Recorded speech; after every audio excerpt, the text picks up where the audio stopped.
Students, welcome to the Adarsh classes. तो आज जो हम टॉपिक करने वाले हैं वो कौन सा है? शार्क है। इससे पहले मैं आपको ये बता देती हूँ, क्योंकि आप लोग पुरानी बुक से पढ़ रहे हैं और सिलेबस में डिफरेंस आ चुका है, इसलिए आपको ये ध्यान देना बहुत जरूरी है। इससे पहले शार्क टॉपिक चैप्टर नंबर 5 में था, जो आप इस टाइम बुक आपके पास होगी। चैप्टर नंबर 5 में समकालीन दक्षिण एशिया उसका ये टॉपिक है, लेकिन अब के जो टाइम का चैप्टर है वो है 3rd, जिसमें आपको ये पढ़ाया जाना है। भाई सिलेबस को भी ध्यान में रखना बहुत जरूरी है। आपका सिलेबस कट चुका है भाई, तो जरूरी नहीं है आप फालतू चीजें पढ़ें। जैसे कि आप ये चैप्टर देख रहे हैं, अभी मैंने चैप्टर स्टार्ट नहीं किया है 3rd, मैं सिर्फ आपको इसके टॉपिक्स एक एक करके करा दे रही हूँ, जिससे जब मैं एकदम से चैप्टर पढ़ाऊँ तो आपको समझ में आ सके। भाई चैप्टर में जब आपको पढ़ना है तो उसमें तो सारी डिफरेंस चीजें और यहाँ पर कुछ और है, तो इसलिए आपको मैं अलग अलग चीजें करा रही हूँ। शार्क के बारे में हमें जानना है। आप लोग पुरानी बुक से पढ़ रहे हैं तो चैप्टर नंबर 5 में आप लोग जाकर देख सकते हैं। शार्क को हम लोग हिंदी में क्या बोलते हैं? दक्षेश कहते हैं। बट ऑलमोस्ट सीबीएसई क्या पूछती है? इंग्लिश में पूछ देती है शार्क, इसको इस तरह से भी लिख देती है वो आपसे क्वेश्चन पूछने के लिए, तो आप कंफ्यूज ना हो जाए। तो आप दक्षेश के नाम से भी याद रखेंगे और शार्क के नाम से भी इसे याद रखेंगे कि इसे ये भी कहा जा सकता है south Asian association for regional cooperation. ठीक है, south Asian association for regional cooperation. अब आपको दिख रहा होगा ये डेफिनेटली किसका बना हुआ है? साउथ एशिया का बना हुआ है। तो अब हम देख लेते हैं दक्षेश की फुल फॉर्म। ठीक है, दक्षेश की फुल फॉर्म द से हुआ दक्षिण एशियाई, दक्षिण एशियाई, छह से हो गया क्षेत्रीय और सा से हो गया संगठन। तो डेफिनेटली आपको ये याद रहेगी फुल फॉर्म। ऐसा तो नहीं कि आप फुल फॉर्म भूल जाएंगे, आपको फुल फॉर्म याद रहेगी। दक्षिण एशियाई क्षेत्रीय संगठन, दक्षिण एशियाई क्षेत्रीय संगठन बनाए गए थे, उसे दक्षेश या फिर शार्क कहा जाता है। दक्षेश या फिर शार्क कहा जाता है। तो दा से दक्षिण एशियाई, छह से क्षेत्रीय और सा से संगठन। क्या आपको इसमें कुछ प्रॉब्लम आएगी? Definitely no.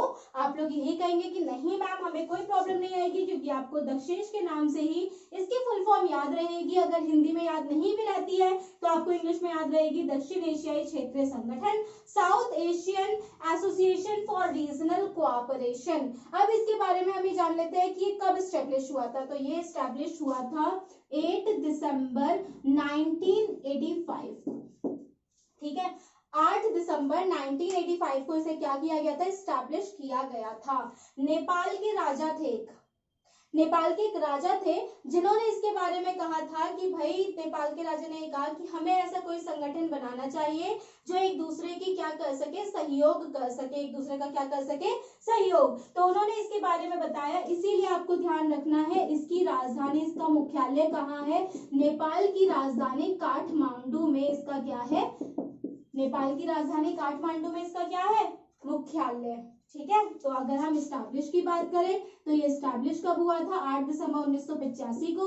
अगर हम हेडक्वार्टर की बात करें तो वो कहाँ पर है? नेपाल काठमांडू में। ये है आपका दक्षेश। लेकिन अब हम इसके, क्योंकि हमें इसके अभी उद्देश्य भी जानने हैं और हमें याद करनी है इसकी कंट्रीज कि कौन कौन सी कंट्रीज हैं इसमें, तो उसके लिए मैं आपके लिए एक ट्रिक लेकर आई हूँ। जैसे कि आपको इसकी मैंने फुल फॉर्म याद करा दी दक्षेश की, वैसे ही एक ट्रिक है जिससे कि आप आसानी से इसे याद कर सकते हैं। तो वो हम ट्रिक देख लेते हैं।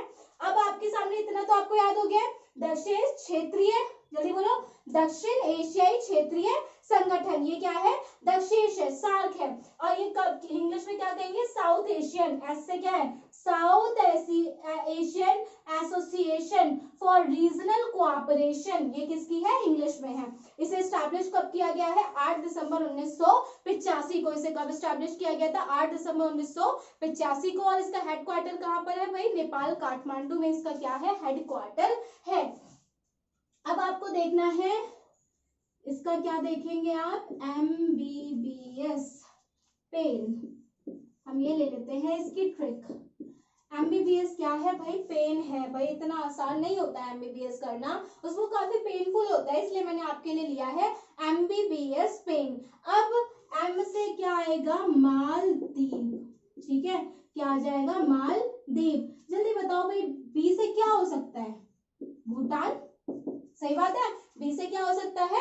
भूटान। तो आप ध्यान रखेंगे बी से भूटान। अब एक और भी आ गया, तो भाई क्या है यहाँ पर आसपास में?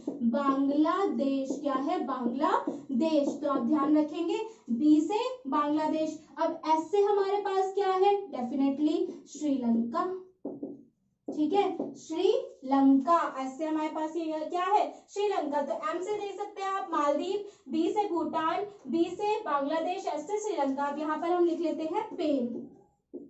तो पेन से हमारे पास सबसे पहले आता है पी। तो दक्षिण एशिया की बात हो रही है तो हमारे आसपास के होंगे दक्षिण। तो पी से क्या हो जाएगा, पी से क्या हो जाएगा, पाकिस्तान। क्या हो जाएगा, पाकिस्तान। ए से क्या हो जाएगा भाई, अफगानिस्तान, ठीक है। ए से क्या हो जाता है, अफगानिस्तान। तो आपको ध्यान रखना है, ए से हो जाता है अफगानिस्तान। आई से इंडिया, आई से क्या है, इंडिया। और ना से नेपाल। तो ये है आपकी कंट्रीज। ये जब बना था शार्क, ठीक है, जब शार्क बना था 1985 में, तब सिर्फ 7 देशों ने इसमें भाग लिया था। कितने देशों ने भाग लिया था, 7 में। लेकिन 3 अप्रैल 2007 में, 3 अप्रैल 2007 में कौन इसमें ऐड हो गया था, अफगानिस्तान। 3 अप्रैल 2007 में कौन ऐड हुआ है, अफगानिस्तान। तो आपको ध्यान रखना है, आपकी बुक में सिर्फ हो सकता है 7 ही कंट्रीज दी गई हो, तो वहां पर आप ध्यान रखेंगे कि 7 कंट्रीज में यहाँ पर आप एमबीबीएस पिन कर लेंगे, क्योंकि वहां पर अगर अफगानिस्तान के बारे में आपको ना दे रखा हो तो आपके पास 7 कंट्रीज होंगी। बट हमें जो याद करनी है वो 8 याद करनी है, क्योंकि 3 अप्रैल 2007 में जो दिल्ली में इसका शिखर सम्मेलन हुआ था 14वां, उस टाइम पे अफगानिस्तान इसमें ऐड कर लिया गया था। तो ये है आपका एमबीबीएस पेन, जिसमें एम से मालदीव, बी से भूटान, बी से बांग्लादेश, एस से श्रीलंका। क्योंकि मैं टेस्ट की भी तैयारी कराती हूँ तो इसलिए मैंने पूरा दिया है। ऐसे श्रीलंका, पी से पाकिस्तान, ए से अफगानिस्तान, आई से इंडिया, एन से नेपाल। आई होप सो कि आपको ये सारी की सारी कंट्रीज यहाँ पर याद हो गई होंगी।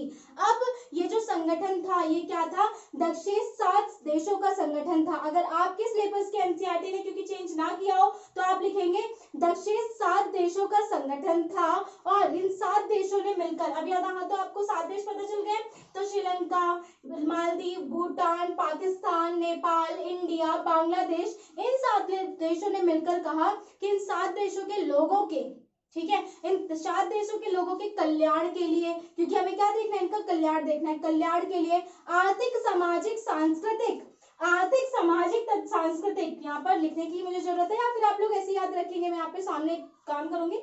तो आर्थिक, सामाजिक, सांस्कृतिक तथा वैज्ञानिक सभी क्षेत्रों में, आर्थिक, सामाजिक, सांस्कृतिक तथा वैज्ञानिक सभी क्षेत्रों में सक्रिय सामंजस्य एवं सहयोग के लिए क्या बनाया गया था, दक्षेश की स्थापना की गई थी। मतलब यहाँ पे शांति स्थापना करी जाएगी और इसके साथ साथ इन सभी चीजों में एक दूसरे का सहयोग बना रहे, उसकी स्थापना इन्होंने की थी। इन्होंने एक कोशिश की थी कि एक दूसरे के हितों के लिए, ठीक है, एक दूसरे के हितों के लिए सहयोग करेंगे, ऐसा साथ देंगे कि अगर एक को परेशानी होगी तो दूसरा भी उसमें साथ देगा। इसलिए ये दक्षेश बनाया गया था, दक्षिण एशियाई क्षेत्रीय संगठन। एक शांति प्रयास करने की कोशिश की गई थी। इसके साथ साथ 2002 में इन्होंने मुक्त व्यापार समझौते पर भी दस्तखत किए थे।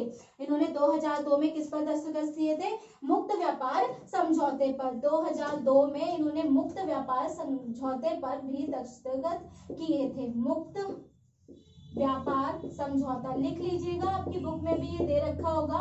इन्होंने 2002 में मुक्त व्यापार समझौते पर दस्तखत किए थे। कितने, कब किए थे, 2002 में। ये लाइन भी आपको ध्यान रखनी है कि इन सभी देशों के लोगों ने, लोगों के क्या करा था, लोगों के कल्याण के लिए आर्थिक, सामाजिक, सांस्कृतिक, आर्थिक, सामाजिक, सांस्कृतिक तथा, ठीक है, आर्थिक, सामाजिक, सांस्कृतिक लिख रहे हैं तो लिख लीजिए, आर्थिक, सामाजिक, सांस्कृतिक तथा वैज्ञानिक सभी क्षेत्रों में सक्रिय सामंजस्य एवं सहयोग के लिए दक्षेश की स्थापना की थी। सार्क की स्थापना हुई थी 1985 में, 8 दिसंबर 1985 में। अगर आपको ये याद नहीं रहता है तो इसके लिए और भी मैं ट्रिक आपको दे सकती हूँ, जैसे कि आपने यहाँ पर देख ही लिया है, मैंने आपको दे दिया। इसके साथ साथ आप ये भी लिख सकते हैं अपनी एमबीबीएस, ये भी हो जाएगा, ठीक है, अपनी एमबीबीएस। तो ये डेफिनेटली पेन्स को अपनी में कन्वर्ट कर दिया है, तो आप ये ध्यान रखेंगे एमबीबीएस पेन ज्यादा अच्छा रहेगा कि एमबीबीएस में क्या है, काफी ज्यादा पेनफुल है। तो आपको याद रहेगा शांति प्रयास किया था शार्क को चलते हुए कि दक्षिण एशियाई जितने भी देश हैं